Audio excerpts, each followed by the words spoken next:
로마서 오늘 4장 1에서 8절까지 말씀입니다. 제가 대독하겠습니다. 그런즉 육신으로 우리 조상인 아브라함이 무엇을 얻었다 하리요?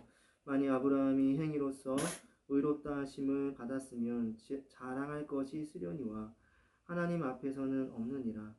성경이 무엇을 말하느냐? 아브라함이 하나님을 믿음에 그것이 그에게 의로 여겨진 바 되었느니라.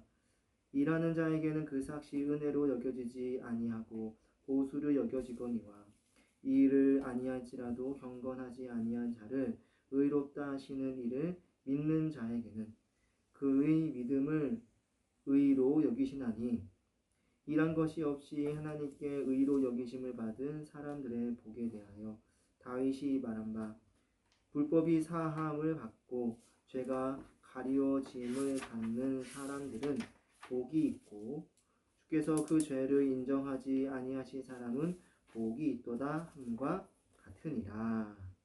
아멘. 네, 오늘 이런 로마서 말씀 바탕에서 믿음의 정의, 내용 이런 말씀의 제목으로 함께 로마서 말씀을 나눠보도록 하겠습니다. 저희는 계속해서 로마서 말씀 보고 있죠. 1장 내용은 복음으로 부르신 그 하나님, 또 복음이 필요한 명백한 죄인들에 대한 이야기였습니다. 창조주 하나님을 거부한 사람, 죄인들이죠. 또 창조주를 거부하고 마음의 정욕, 또 부끄러운 욕심, 상실한 마음대로 사는 죄인들, 다 죄인들입니다. 이 장에서는 명백한 죄인들과 구분되는 의인 척하는 죄인들에 대한 이야기를 나누었습니다. 도덕적 잣대로 남을 판단하는 사람들도 상대적 의의를 붙잡는 죄인이었죠. 또 자기의를 자랑하는 형식적인 종교인들도 살펴보았습니다.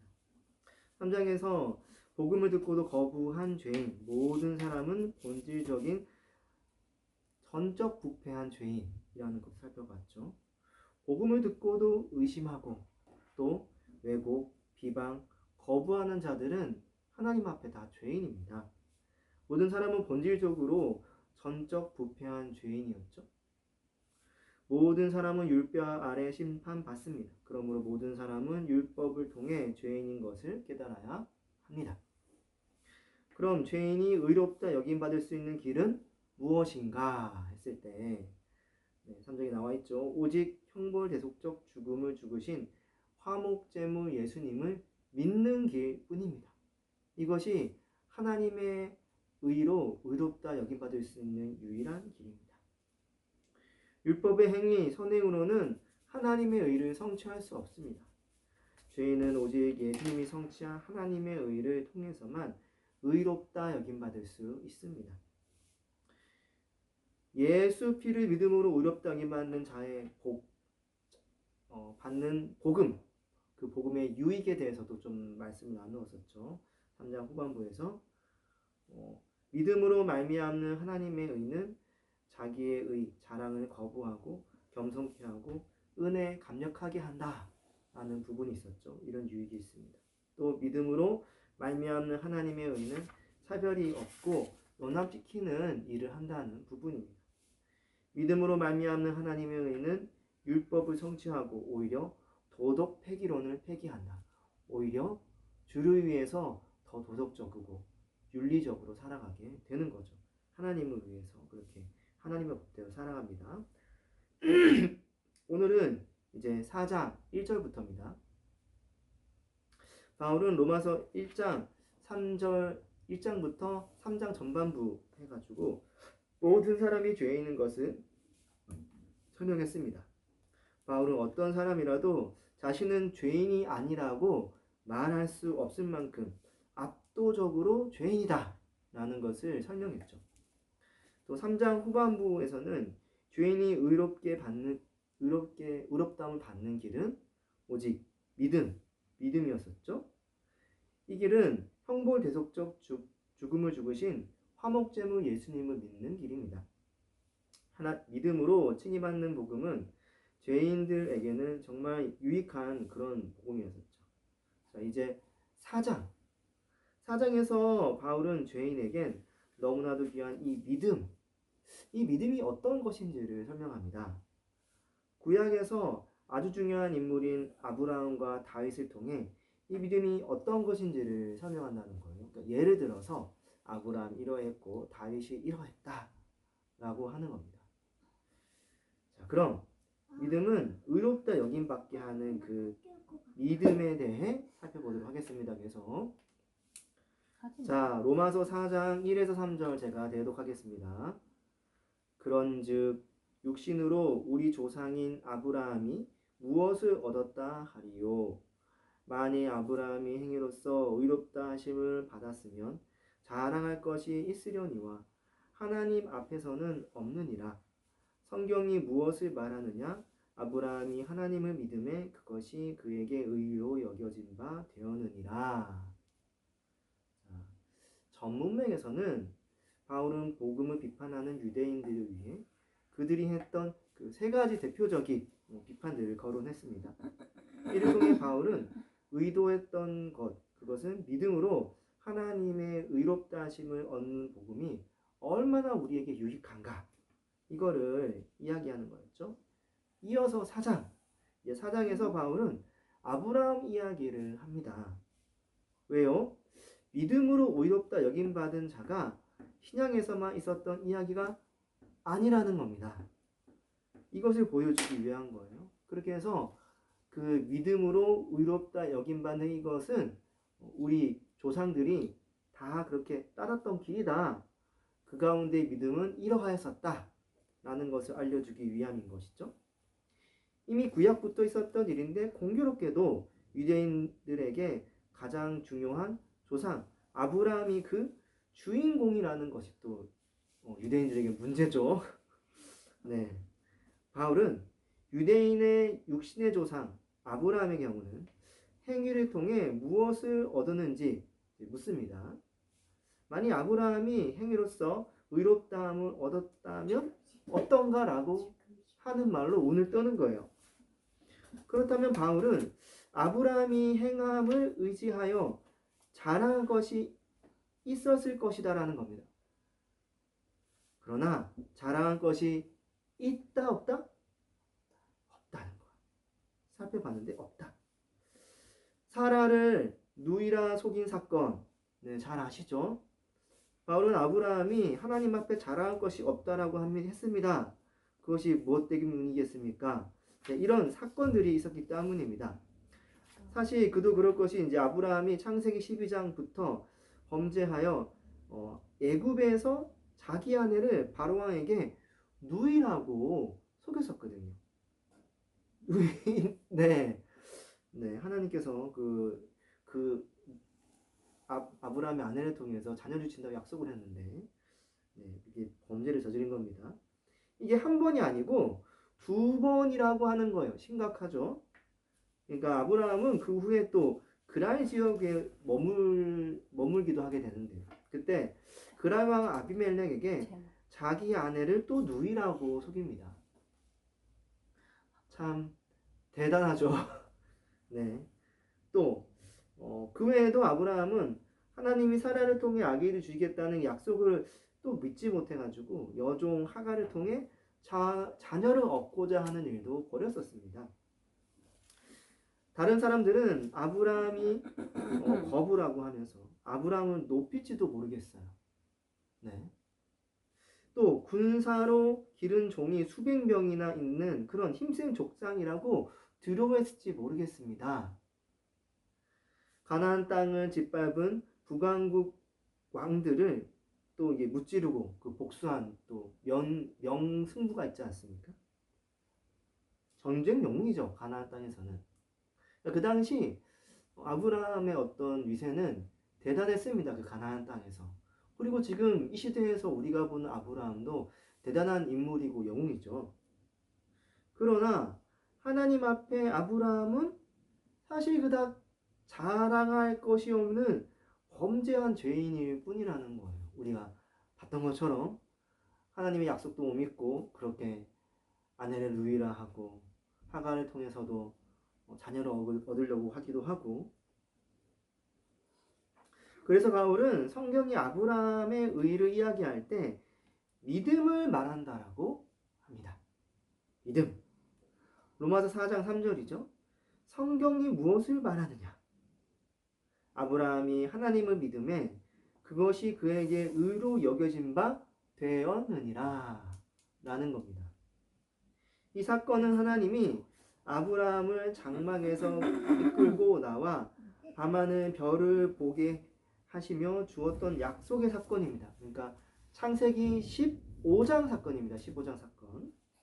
당시 아브라함은 하나님께서 약속한 자녀가 계속 태어나지 않아 자신의 집에서 기른 다메섹 사람 엘리에셀, 그 엘리에셀을 후계자로 세우려 하는 마음까지 품은 상태였습니다. 그는 이 고충을 자신에게 나타난 하나님에게 이야기도 했었습니다. 하지만 아브라함은 그런 자신의 고충을 들으신 하나님의 약속의 말씀을 다시 들려주시자 다시금 마음을 다잡습니다. 그 약속의 말씀을 믿은 거예요. 로마서 15장 4절 말씀에 이렇게 나와 있습니다. 그 사람이 내 상속자가 아니라 내 몸에서 날 자가 내 상속자가 되리라. 이게 하나님께서 아브라함에게 하신 약속의 말씀이죠. 또 창세기 15장 5절 하늘을 우러러 묵별을 셀 수 있나 보라. 또 그에게 이르되 내 자손이 이와 같으리라. 이것도 약속입니다. 창세기 15장 6절 아브라함이 여호와를 믿으니 여호와께서 이를 그의 의로 여기시고. 성경은 하나님이 아브라함의 믿음을 보시고 이를 그의 의로 여기셨다라고 합니다. 아브라함이 지금까지 행했던 어떤 행위를 의로 여기시지 않은 거예요. 그 어떤 행위들도. 아브라함은 정말 아무 행동도 하지 않았습니다. 오히려 하나님의 약속을 의심했죠. 자녀를 주시진 하나님을 원망하는 그런 뉘앙스였습니다. 하나님은 그런 아브라함을 장막 밖으로 나가게 하셨고 밤하늘 별을 보여주신 거예요. 아브라함에게 약속의 말씀도 주셨습니다. 이미 주셨던 말씀을 다시금 눈으로 보고 귀로 들으며 말씀을 믿을 수 있도록 이렇게 쫙쫙 이끌어 주셨다는 거예요. 여기서 아브라함이 행한 일이 없죠. 아브라함은 그런 하나님의 말씀을 믿은 것뿐입니다. 여기에는 어떠한 그 아브라함의 공로도 없습니다. 그런데 어떤 사람은 그래도 아브라함이 믿었지 않느냐라고 말하기도 합니다. 믿음도 결국 행위이다. 뭐 이런 거죠. 왜? 내가 믿어야 믿는 것이니까. 내가 안 믿으면 결국 아무 일도 일어나지 않는 거 아니냐. 이런 논리입니다. 믿음을 공로로 여기려고 하는 것입니다. 하나님의 의는 믿음이란 행위, 공로 덕분에 받은 당당한 내 권리다. 이런 거죠. 이게 얼마나 어리석은 생각입니까? 당시 창세기 15장 속 아브라함은 북왕국 왕들을 격파한 후 그들이 다시 자신을 칠까봐 두려움에 떨고 있었습니다. 하나님은 그런 아브라함에게 나타나 위로도 하시고 격려도 해주셨습니다. 창세기 15장 1절 말씀 잘 나와 있죠. 이후에 여호와의 말씀이 환상 중에 아브라함에게 임하여 이르시되 아브라함아 두려워하지 말라. 나는 내 방패요 너의 지극히 큰 상급이라. 하나님은 아브라함을 격려하시고자 자신이 아브라함을 지키는 방패다. 내가니 상급이다. 이게 온 땅의 창조주 전능자가 아브라함의 상급이라고 하니까 이게 얼마나 큰 겁니까? 그렇죠? 하지만 아브라함은 그런 하나님의 말씀에 위로받거나 격려받지 못합니다. 왜요? 아직 하나님이 약속한 자녀가 없었기 때문입니다. 자녀가 있어야 늙어가는 자신의 보호자도 되고 재산도 무유 없이 이제 그 자녀에게 물려주고 자신은 좀 등 따시고 배부르게 자녀의 그 봉양을 받으며 살 수 있는 거 아니겠습니까? 근데 그 문제가 해결 안 된 거예요. 그래서 아브라함은 두려움에 떠는 자신을 위로하시는 그 하나님, 그 하나님에게 오히려 따집니다. 자신에게 아직 약속하셨던 그 자녀가 없다고. 그래서 다메섹 사람 엘리에셀을 상속자로 세우고 싶다고. 하나님을 향한 원망과 불평이었습니다. 이런 아브라함, 창세기 15장만 보더라도 어떻게 하나님 앞에 의롭다 여김을 받았는지 좀 이해가 안 되시죠? 왜 이런 자를 의롭다 하시지? 오히려 아브라함은 하나님에게 책망받아야 마땅한 상황입니다. 만약 하나님이 행위를 근거로 칭의를 주시는 분이었다면 아브라함은 칭의를 받기는커녕 먼저 책망을 받았을 거예요. 왜요? 아브라함이 그 밤하늘을 보러 나가서 하나님의 말씀을 믿기 전에 이미 하나님 앞에 악담을 늘어놓았거든요. 하나님 그냥 엘리에셀 세우시죠? 뭐 이런 거예요. 하나님 안 주셨잖아요 내 자녀. 그냥 엘리에셀을 세워줘요. 이런 상황이었었거든요. 행위를 생각하는 하나님이었다면 벌써 이제 한 방 맞아야 됩니다. 범죄했으니까요. 그런데 여기서 시선을 아브라함에게서 이렇게 하나님에게로 탁 한번 돌려봅시다. 하나님은 약속을 의심하며 자녀를 주시지 않는 그 원망의 아브라함을 책망하지 않았습니다. 대신 오히려 의심하는 아브라함이 하나님을 믿을 수 있도록 은혜를 베풀어 주신 거예요. 은혜를 베풀어 주신 겁니다. 막 짜증내고 원망하고 하면 저도 제 자녀 그 찬혁이가 그렇게 하더라도 바로 이게 한마디 하고 이게 혼낼 텐데 하나님 안 그러셨어요. 사랑이 있고 은혜가 있기 때문에 이러신 거죠. 일단 장소로 바꿔보는 겁니다. 이거 저도 자주 사용하는 건데 하나님이 이 아브라함을 애다루듯이 하는 것 같다는 느낌이 듭니다. 네. 장소를 바꿔서 장막 안에서 밖으로 나가게 하신 거예요. 다들 알다시피 장소가 이제 바뀌면은 뭔가 그 장소가 주는 힘이 있습니다. 분위기가 있죠. 꽉 막혔던 공간 가운데서 탁 트인 공간으로 나아가는 그 변화. 얼마나 센스가 넘치시는 우리 하나님이신지. 그리고 하나님은 보이지 않는 자녀가 아닌 눈에 보이는 밤하늘의 별. 저 별을 봐라. 네 자녀는 안 보이지만 저 별을 봐라. 별은 보이거든요. 별을 보면서 설득하신 거예요. 밤하늘의 별처럼 내 자녀를 많게 해주시겠다. 보이지 않는 자녀가 이제 보여지게 됩니다. 밤하늘의 별 하나, 별들, 별셋, 별넷. 내 자녀 한둘, 셋넷. 와, 맞네? 그렇죠. 설득이 됩니다. 비록 내 품에 안은 받을 수 없는 그런 자녀, 미래의 자녀들이긴 하지만 아브라함의 마음 가운데 소망이 생기기는 충분하죠. 확신이 생깁니다. 하나님이라면 그래 하실 수 있어. 그리고 하나님은 아브라함의 귀에 속삭여 주십니다. 약속의 말씀을 들려주시는 거예요. 이미 들었던 약속의 말씀이지만 다시 듣고 또 들을 때 꺼져가던 믿음이 어떻게 됩니까? 다시 샘솟죠. 그렇죠? 굳어집니다. 믿음은 들음에서 나며 들음은 그리스도의 말씀으로 말미암았느니라. 우리가 잘 아는 그 로마서 10장 17절 말씀에 잘 나와 있습니다. 이처럼 하나님은 아브라함이 믿을 수 있도록 그렇게 이끌어 주신 거예요. 은혜를 베푸셨죠. 믿을 수 있도록 눈으로 보게 하시고 이미 주셨던 말씀도 다시금 귀로 듣게 하시고 정말 여기서 아브라함 행한 일은 없습니다. 짜증을 냈죠. 원망을 했습니다. 아브라함은 하나님의 인도하심 그 은혜로 믿은 것 뿐이에요. 아, 그래. 그렇지. 하나님을 믿자. 아브라함의 공로는 없습니다. 그래서 창세기 15장에 있는 것은 아브라함이 믿도록 이끄신 하나님의 은혜라는 겁니다. 이거는 일종의 선물과도 같은 거예요. 아브라함에게 믿음은 하나님의 선물, 은혜로 쭉 이끌어줘서 탁 냈다 떡 하나, 뭐 그런 거죠. 하나님의 은혜로 믿었습니다.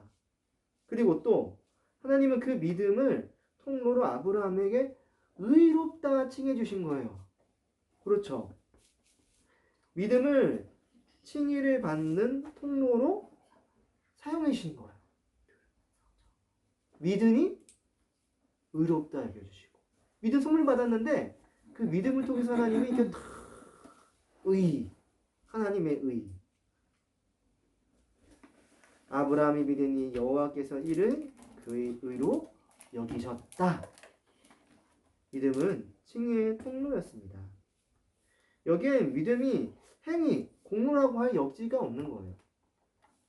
믿음은 우리의 행위, 공로를 없애서 하나님의 은혜를 드러나게 하는 가장 좋은 도구입니다. 믿음이라는 통로 외에 다른 것은 우리로 교만하게 하고 칭의도 주실 수 없기에 하나님은 믿음이란 도구를 사용하신 겁니다. 뒤에 있는 오늘 본문에서도 바울은 하나님의 믿음을 어떤 행위나 공로로 인정하지 않는다라고 분명히 말하고 있습니다.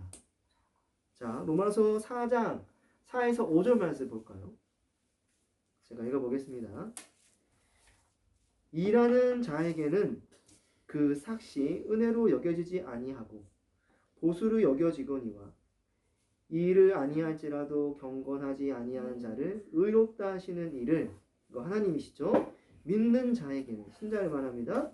그 믿음을 의로 여기시나니. 그렇습니다. 은혜로 주신 그 믿음, 죄인들에게 주신 믿음을 통로로 의로 여겨주신 거예요.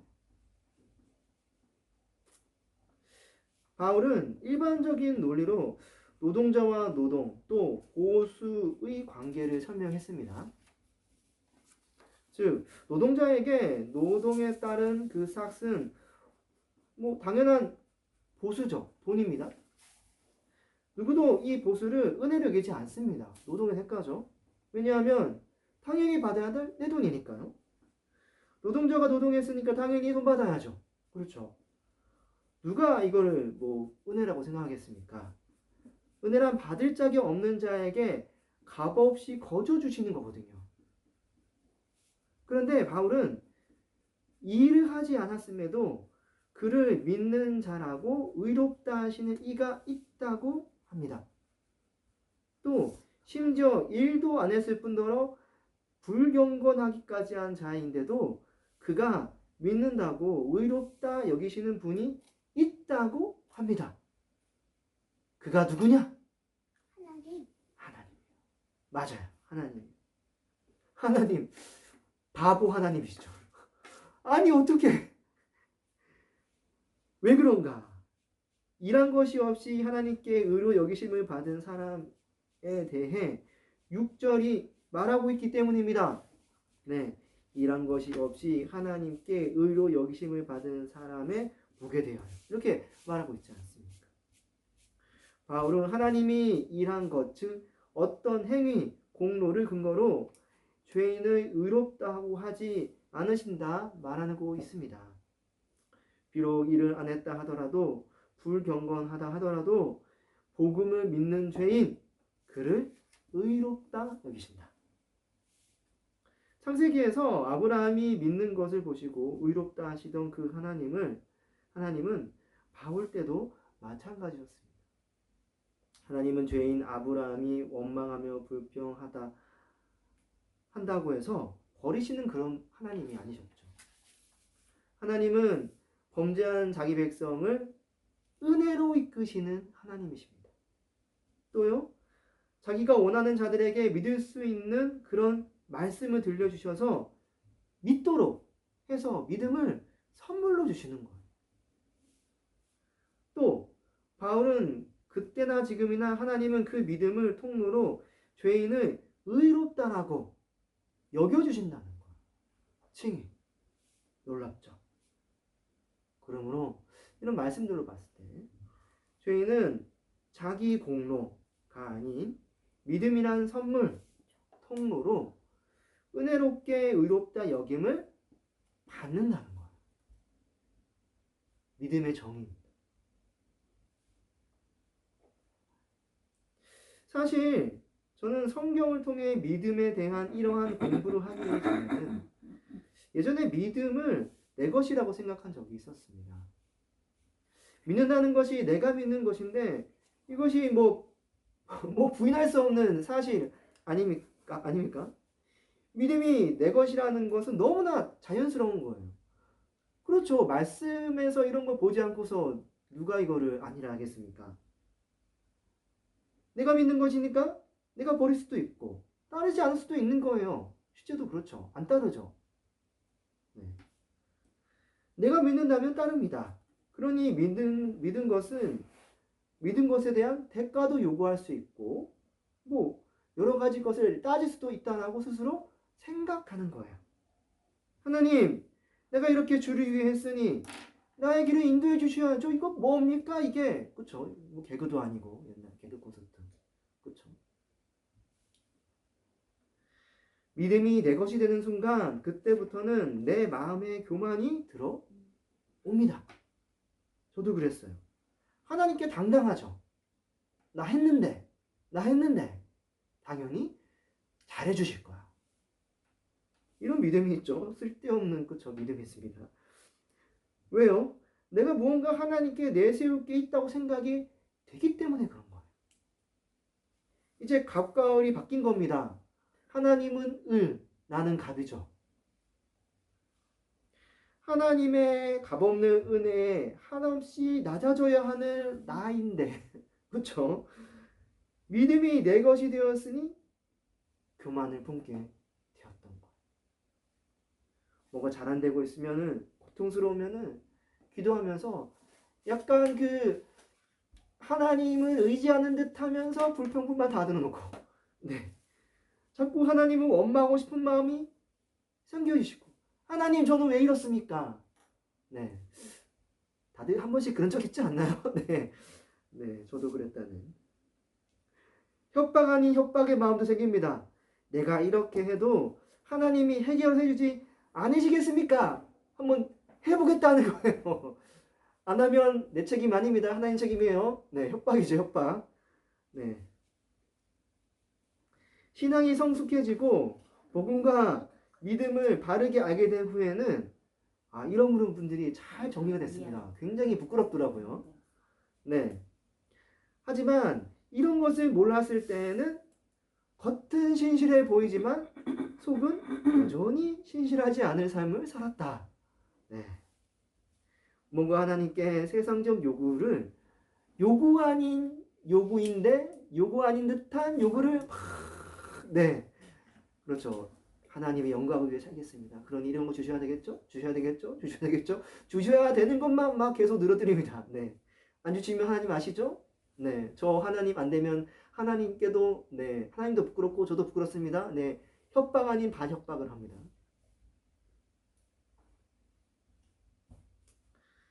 예전에 저는 이런 이야기를 들은 적이 있습니다. 어떤 목사님이 어떤 신자분에게 이런 불경건한 삶을 살아가서 이렇게 성도님 이렇게 해야 될 것 같습니다. 이렇게 권면하는 그런 자리였습니다. 그랬더니만 그분이 목사님에게 목사님 저 믿어요. 저 믿는다니까요. 그러니까 그만 좀 하세요. 이게 무슨 말이겠습니까? 믿어줬지 않느냐? 나한테 뭘 더 바라냐? 근데 지금 불경건한 삶에 대해서 네, 이제 경건으로 나아가자는 말을 하고 있는데 이제 그만 좀 해라. 나 좀 믿었으니까 나 좀 많이 했지 않느냐? 네. 많이 묻다 아이가. 믿었으니 됐다. 천국 갈 건데 뭘 더 바라시냐? 뭐 이렇게도 말할 수 있는 것 같습니다. 마치 믿음을 내 것이냐 말하는 거예요. 내가 그렇게 한번 아뢰가 한번 베풀어 줬는데 나한테 뭘 더 바라냐?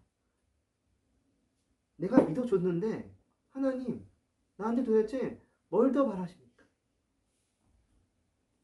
예수님을 믿은 것을 마치 자기의 가장 큰 공로인 양 이야기하는 모습. 믿음은 내 공로가 아닙니다. 하나님의 선물, 통로입니다.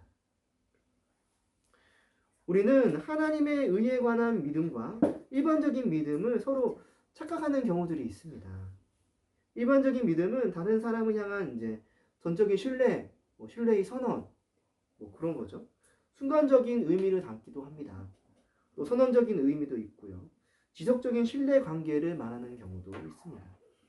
공감을 의미하기도 합니다. 연대를 의미하기도 합니다. 일반적인 믿음의 의미는 다양한 의미를 갖습니다. 하지만 성경이 하나님의 의에 관하여 믿음을 말할 때에는 은혜로운 하나님의 선물, 통로로서 이야기를 합니다. 하나님의 의를 누릴 수 있는 유일한 통로다. 하나님의 의를 누릴 수 있는 믿음은 오직 하나님의 은혜로 선물로 우리에게 주신 것이다. 여기에는 우리의 공로는 없다. 이런 거예요. 신자는 하나님의 의에 관한 믿음을 바로 알아야 바른 신앙의 길을 갈 수 있습니다. 기적을 위한 도구로도 이 믿음을 착각해서는 안 됩니다. 이거 제가 옛날에 많이 했던 실수입니다. 성경에는 믿음으로 기적을 일으킨 그런 사건들이 많이 있습니다. 예수님도 내 믿음이 너를 구원하였다라는 그런 말씀도 있잖아요. 그렇죠? 믿음은 기적과 연관되어 있는 것처럼 종종 연상이 됩니다. 하지만 그렇다고 해서 믿음이 기적을 일으키는 도구인가요? 믿음은 요술방망이 땅땅? 아니죠. 즉 우리의 순간적 믿음 선언이 있을 때 기적이 항상 일어나는 것이 아니라는 거예요. 기적은 믿음은 마이다스의 손이 아닙니다. 누구는 이 때문에 베드로처럼 물 위를 건너고 싶어서 큰 소리로 믿습니다. 내가 주를 믿습니다. 네, 믿음으로 건너면 물길을 건널 줄 알았는데 물을 건넜더니만 물에 빠져서 온몸 옷이 다 젖었다는 그 슬픈 그 이야기가 전설로 내려오고 있습니다. 한간에 떠돌고 있죠. 왜 이런 실수를 합니까? 믿음을 기적의 도구로 생각하기 때문입니다. 성경은 믿음을 이야기할 때 하나님의 의와 관련해서 이야기합니다. 물론 일반적인 믿음을 이야기할 때도 있습니다. 하지만 이 믿음을 하나님의 의와 관련해서 생각하고 또 기적과 관련해서 생각할 때에는 그렇게 하지 않아야 된다는 믿습니다. 기적이 일어나는 것으로 내가 믿음이 부족해서 아닙니다. 오해하지 않아야 됩니다. 계속해서 바울은 이번엔 다윗의 이야기를 통해서 또 이 믿음의 이야기를 들려주고자 합니다. 자, 이번에 다음 주제로 넘어가서 로마서 4장 6에서 8절 제가 읽어보겠습니다. 일한 것이 없이 하나님께 의로 여기심을 받은 사람의 복에 대하여 다윗이 말한 바 불법이 사함을 받고 죄가 가려짐을 받는 사람은 복이 있고 주께서 그 죄를 인정하지 아니하실 사람은 복이 있도다. 그렇죠? 바울은 아무 공로 없이 하나님께 의롭다 여김 받은 인물 다윗에 대한 이야기를 합니다. 바울이 이제 말하려고 하는 다윗에 대한 이야기는 시편 32편 이야기를 배경으로 두고 있습니다. 바울은 이 시편을 기록한 다윗이 일한 것도 없이 하나님께 의로 여기심을 받은 자라고 이야기합니다. 즉 다윗이 범죄하였는데 그럼에도 아무 공로 없이 하나님께 의롭다 여김을 받았다라고 하는 거예요. 이게 무슨 말입니까? 그렇죠? 시편 32편의 배경은 범죄한 다윗을 다루고 있습니다. 32편 1에서 2절. 사실 로마서 말씀과 좀 유사하지만 제가 한번 읽어보겠습니다. 허물의 사함을 받고 자신의 죄가 가리워진 자는 복이 있도다. 마음에 간사함이 없고 여호와께 정죄를 당하지 아니하는 자는 복이 있도다. 네. 성경에는 다윗이 우리아의 아내 밧세바를 범한 사건, 또 밧세바의 남편 우리아를 교살한 사건, 시켜서 다른 사람을 통해서 이렇게 다른 사람의 목숨을 빼앗는 범죄를 말합니다. 이런 것들이 기록되어 있습니다. 학자들은 아마도 시편 32편이 다윗이 이런 심각한 범죄가 있은 후에 기록한 말씀이 아닌가 하고 정리를 합니다. 범죄와 다윗은 하나님 앞에 의롭다 여김을 받은 것을 깨닫고 다른 중요한 사실도 또 알게 됩니다. 그것은 자신이 일한 것이 없이 큰 복을 누렸다라는 거예요. 무엇을 누렸을까요? 먼저 생각할 것은 범죄한 다윗은 벌받아 마땅한 죄인이 되었다는 거예요. 죄인이 어떻게 죄의 문제를 해결할 수 있겠습니까? 다윗은 지은 죄를 해결하기 위해 하나님 앞에 할 수 있는 일이 없어요. 이미 범죄했는데 뭘 더 하겠습니까? 감옥 가야죠 그냥. 결혼한 한 남자의 여자, 아내를 강간했습니다. 또 그것도 모자라서 자기 범죄를 덮으려고 그 남편 우리아를 살해한 거예요. 딴 사람 시켜서. 저 중에 마땅한 죄인이죠. 지금 태어났으면 심각한데, 그렇죠? 실제로 성경에는 그 후에 나단의 예언대로 다윗이 벌을 받는 장면이 나옵니다. 자신의 아이가 죽기도 하고 다윗의 자녀들이 다윗을 죽이려고도 시도를 합니다. 하지만 살아생전 받은 그 벌이 다가 아니죠. 죽어서 영원히 멸망 가운데 있다는 것, 이게 더 큰 문제 아니겠습니까? 지옥에서 영원히 고통받는 거, 이게 더 큰 문제죠. 살해성전 어떻게 고통은 그냥 꾸역꾸역 이게 견디고 누군가에게 또 위로받고 나에게 있는 돈으로 좀 이렇게 위로하고 하면 될지 몰라요. 근데 죽음 이유는 어떻게 해결이 안 돼요. 그렇게 다윗이 할 수 있는 것이라곤 하나님 앞에 자복하고 회개하며 하나님의 은혜를 구하는 일, 이거밖에 없었습니다. 즉 하나님을 의지하며 믿는 것, 이거밖에 없어요. 시편 32편 사건을 기록한 사무엘상 12장, 이 12장의 내용을 보면 다윗은 나단 선지자에게 하나님의 정죄와 심판을 받고서 얼마나 회개하는지 모릅니다. 다윗은 밤새도록 땅에 엎드려 회개합니다. 금식도 하죠. 성경에는 1회 동안 7일 동안 금식하며 기도했다고 합니다. 자기의 죄를 자복하고. 그런데 다윗은 하나님께서 나단을 통해 하셨던 그 말씀대로 자신의 죄 때문에 밧세바가 낳은 자녀가 자신의 자녀죠. 죽었다는 소식을 듣습니다. 놀라운 것은 이 소식을 들은 다윗이 더 이상 자신을 쳐서 금식하고 또 학대하며 기도하기를 그칩니다. 오히려 다윗은 몸을 씻습니다. 기름도 바르고요. 옷도 입어요. 그리고 한 것은 하나님을 원망했을까요? 아니에요. 여호와의 전에 들어가 하나님께 경배하죠. 이게 뭐죠? 7일이나 금식했는데, 그렇죠? 그리고 음식도 먹고 기운을 차립니다. 이를 본 신하들은 갑작스러운 태세 전환에 의아하면서 다윗에게 금식을 하며 울더니만 왜? 이젠 반대로 일어나서 식사를 하시냐고 묻습니다. 이에 다윗이 하는 말이 대단합니다. 사무엘하 12장 22절에서 23절의 말씀 제가 대독하겠습니다. 이르되 아이가 살았을 때 내가 금식하고 온 것은 혹시 여호와께서 나를 불쌍히 여기사 아이를 살려주시는지 누가 알까 생각함이거니와 지금 죽었으니 내가 어찌 금식하랴 내가 다시 돌아오게 할 수 있느냐 나는 그에게로 가려니와 그는 내게로 돌아오지 아니하리라 하니라.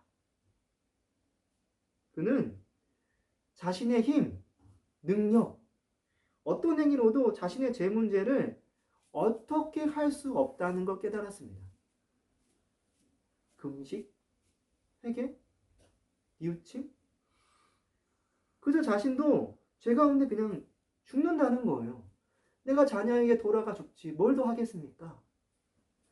멸망받을 수 없는 죄인이라는 사실 깨달았습니다.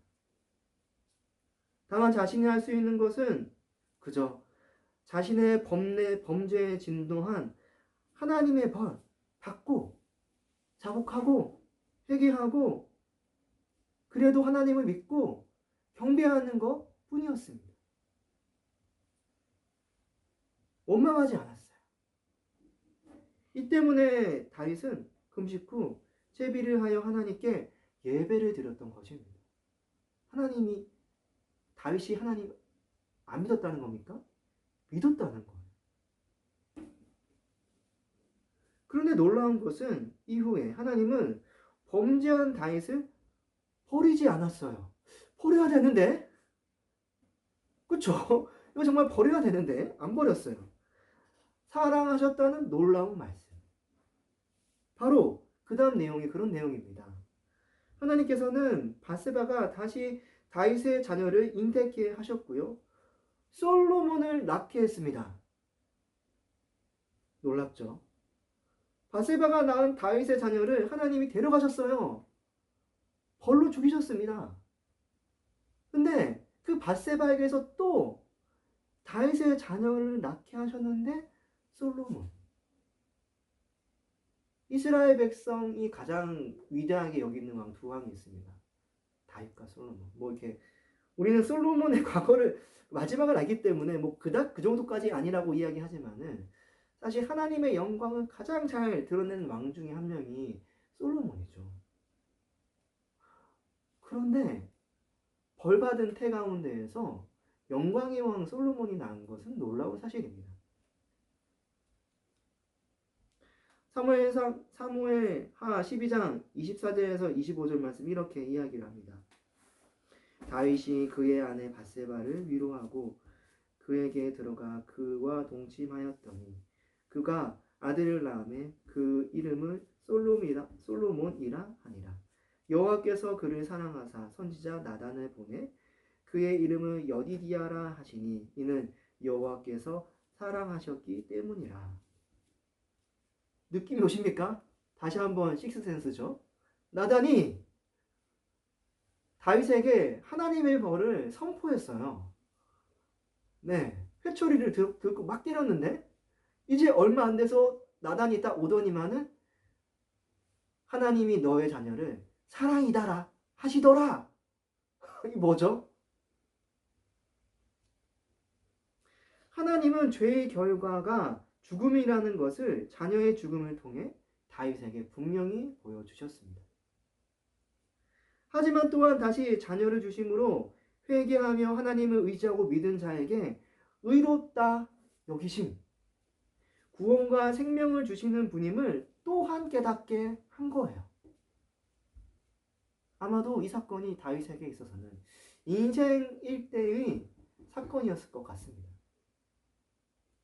그렇죠.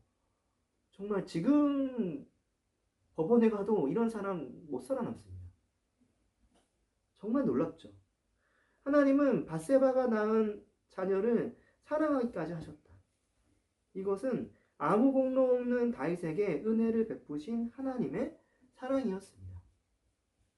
하나님은 회개하며 하나님을 의지하고 경배하며 믿은 다윗에게 의롭다 여겨주신 겁니다. 그래서 다윗은 깨달은 거예요. 자신의 회개, 기도한 것, 금식한 것, 이런 것으로 자신의 죄 용서받는 것이 아니라는 것을. 그랬다면 첫 번째 그 바세바의 자로 낳은 그 자녀가 안 죽었겠죠. 죽었잖아요. 자신은 그냥 죄로 죽을 수밖에 없는 존재인 겁니다. 자신의 죄 문제는 어떻게 해결할 수 없어요. 내 힘으로는 안 됩니다. 죄인은 오직 하나님을 경배하며 믿을 때 하나님은 은혜로 자신의 불법을 사해 주시는 복을 주신다. 이것을 깨달은 겁니다. 또 오직 하나님을 경배하며 믿음으로 자신의 죄가 가리워져 죄인으로 여기지 않고 의인으로 여겨주시는 복을 누리게 하신다. 주께서 다윗의 죄를 인정하지 않고 의인으로 여겨주셨다. 이것을 다윗은 깨달았습니다.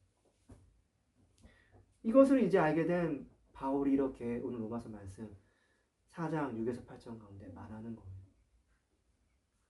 일한 것이 없이 하나님께 의로 여기심을 받은 사람의 복에 대하여 다윗이 말한 바 불법이 사함받고 죄가 가리워짐을 받은 사람은 복이 있고 주께서 그 죄를 인정하지 아니하실 사람은 복이 있도다. 사실 본문 6에서 8절에는 믿음으로 의롭다 여김받는 다윗의 믿음 이야기는 없습니다. 그래서 다윗의 믿음을 이야기하면 약간 의아할 수도 있어요. 하지만 사무엘하 12장 사건 속 다윗을 보면 그가 얼마나 하나님을 믿었는지 잘 알 수 있습니다. 그렇게 기도하며 금식하며 기도했음에도 자녀가 죽었지만 하나님을 원망치 않고 자신의 죄를 고백하며 자신도 역시 죄 가운데 죽을 것을 죄 고백을 하는 장면에서 또 금식고 기름을 바르고 식사를 하고 하나님을 경배한 다윗의 모습 속에서 범죄한 다윗은 하나님을 여전히 믿었습니다. 또 한편 본문도 잘 살펴보면 6에서 8절은 아브라함의 믿음 예시 뒤에 나온 또 다른 예시였습니다. 그러니까 믿음에 대한 예시를 하는 것이죠. 그렇게 다윗의 믿음을 전제로 이야기한다고 볼 수 있습니다. 또 전문맥 1에서 5절도 아브라함의 믿음에 대한 이야기였고 또 후문맥 9에서 12절도 계속해서 아브라함의 믿음을 이야기합니다. 그렇기 때문에 그 사이에 낀 6, 8절의 다윗의 이야기도 역시 그의 믿음에 관한 이야기, 믿음으로 말미암아 의롭다 여김 받았고 그 가운데 있는 큰 복을 알려주는 이야기라는 사실을 알 수 있죠. 그러므로 6에서 8절이 우리에게 전해주는 메시지는 무엇입니까?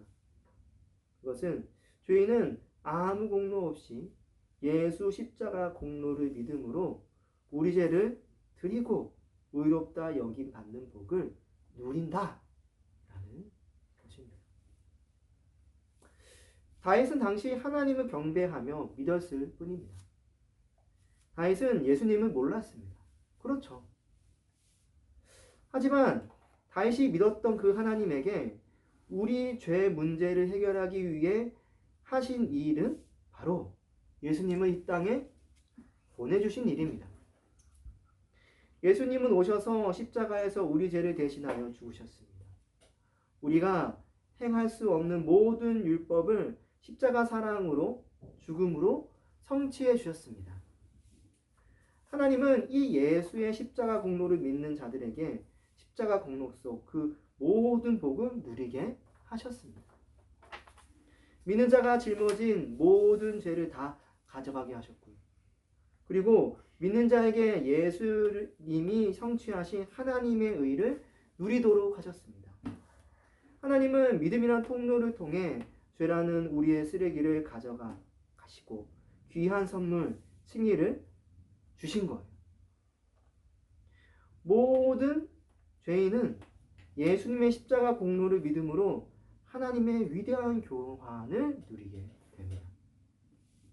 어떻게 이 교환이 위대하지 않다고 할 수 있겠습니까? 이 교환이 믿는 자가 누리는 바로 복입니다.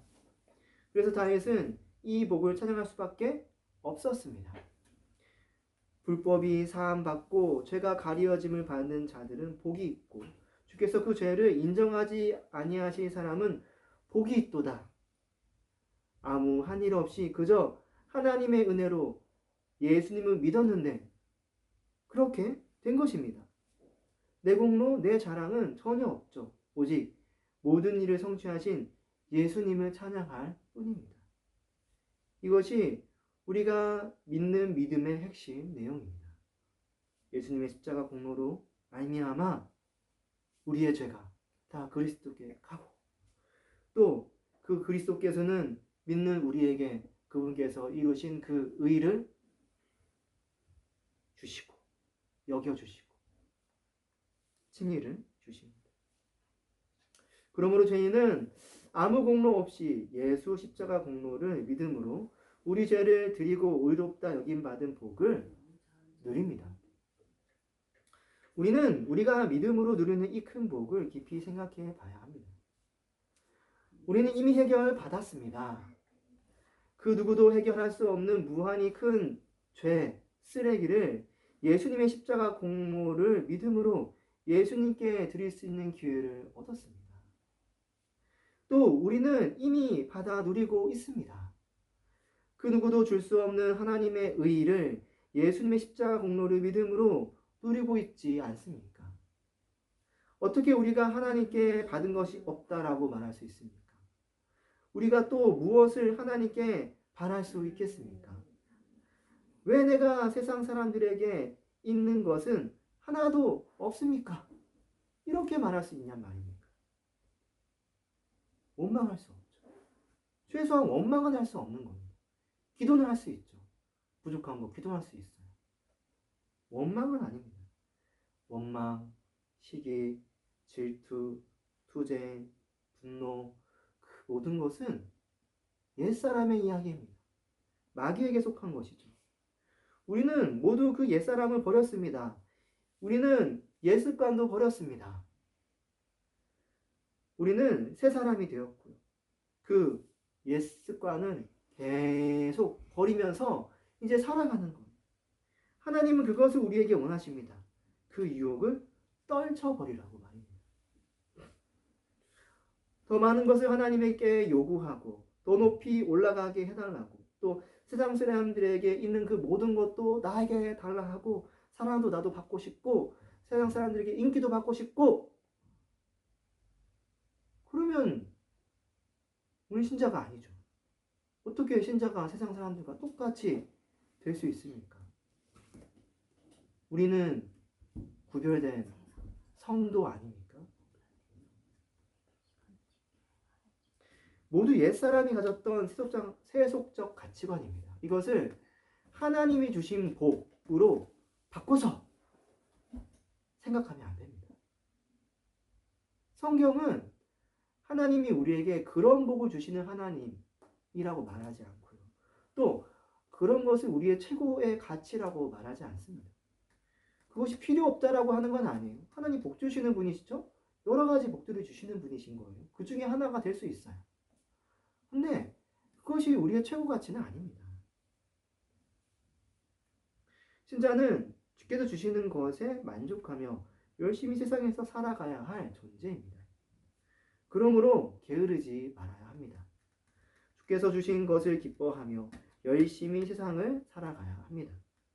이제 우리에게 시간이 얼마 남지 않았습니다. 시간 많은 것 같죠? 네. 근데 인생이라고 하는 것은 길어야 80. 저는 이제 반쯤 산 것 같습니다. 죽고 나면 아무것도 할 수 없습니다. 하나님을 위해서 선한 일을 아무것도 할 수 없어요. 죽음 이후 우리의 삶은 영원인데요. 죽음 전 우리의 삶은 길어야 80입니다. 요즘 100세 시대니까 우리 100세 할까요? 100세. 100세도 100년 끝 아닙니까? 무한과 어떻게 비교합니까? 근데 이제 살아서 예수님을 제대로 믿는 것은 젊어서 때일 뿐인데 어떻게 합니까? 하나님은 신자들이 세상 사는 동안에 하나님이 주신 많은 것들을 누리면서 그것으로 하나님의 일을 하시기 원하십니다. 열매를 맺기 원하십니다. 복받은 자여 일어나라. 주께서 부르십니다. 이제 말씀을 읽겠습니다. 오늘 두 가지 이야기를 하였습니다. 죄인은 자기 공로가 아닌 믿음이란 선물 통로로 은혜롭게 의롭다 여김 받습니다. 또 죄인은 아무 공로 없이 예수 십자가 공로를 믿음으로 우리 죄를 드리고 의롭다 여김 받는 복을 누립니다. 이러한 믿음의 정의, 또 믿음의 내용 잘 알아서 진정한 신자다운 삶 살아갑시다.